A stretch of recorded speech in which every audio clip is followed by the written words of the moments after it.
this is everything I've ever wanted in officiating and everything I've ever strived to get. And to be honest, like until 5 years ago, you never really think or understand if that opportunity can come.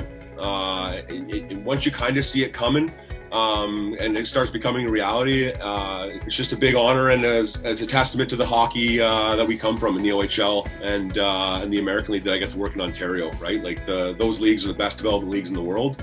They garner the best officials. Definitely wouldn't be there without where I've got to come from, for sure. October kind of time of year, things start coming down the pipe as far as international licenses, getting nominated by your country. Early November, they showed us the long list, which kind of put 30 linesmen, 30 referees from around the world on a list that they pick from. December 24th, I think they gave us a call and let us know that the NHL wasn't going to go, so our numbers as amateurs would go up. So instead of 6 linesmen, there were now going to be 12 linesmen. We expected the call, and then it finally did come down from the referee-in-chief Hockey Canada, Todd Robinson. Let me know that I was one of the 12 linesmen selected, and I was the only linesman from Canada, so that was pretty exciting news. Getting the Olympic call is reaching the top of the mountain as far as on the amateur side of things go, right? Like, unfortunately, there are only 34 jobs in the NHL as an NHL linesman.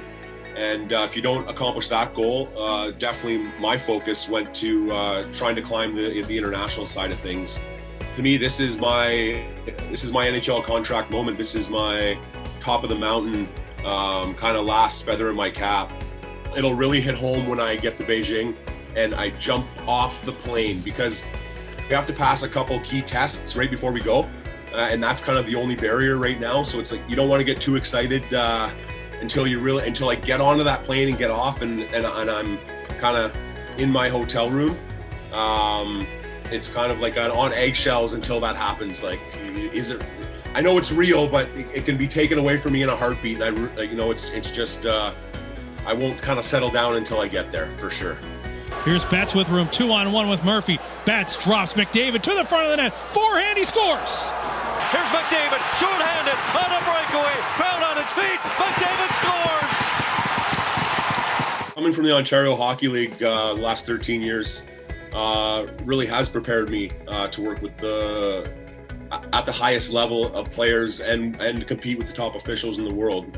Like, we work with the best players in the world for their age group, and our officials are no different. We've sent many officials to the NHL early stages in their career. Tavares moving in. Tavares off the side of the net. Wrap around. He's tied it.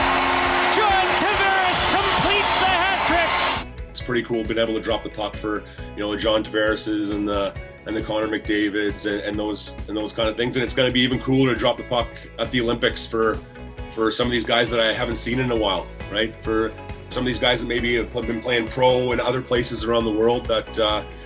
Some of the places you only connect with them are at these international tournaments. You got to work your way up through national championships, and there's a couple international events that we run: the Under-17 Hockey Challenge, and then the World Junior A Challenge, which is a Tier 2 event.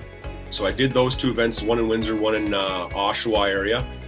From that, you got a license from Hockey Canada, and from that license from Hockey Canada, it allows you to be put in the pool in the IIHF, and they're able to select you for tournaments. So my first tournament was in 2017 in Chinese Taipei. So it was a U18 Division 3 tournament. The next level is the A pool event. So the next one would have been World Juniors. That's like the preliminary A pool, and then it goes to the men's world. So the next year I did the World Juniors in 2018 in Buffalo. And then the same year I got to go to Denmark to do the World Championships, the men's level. Now I did Worlds last year, so that's kind of why I think I had an inkling that I might get a shot this year. And but after this year, it starts a whole new 4-year cycle quest for the Olympics. So being from Canada, there's lots of guys behind me. So realistically, this probably could be my last shot. And, top of the mountain, and then just kind of sail into the sunset.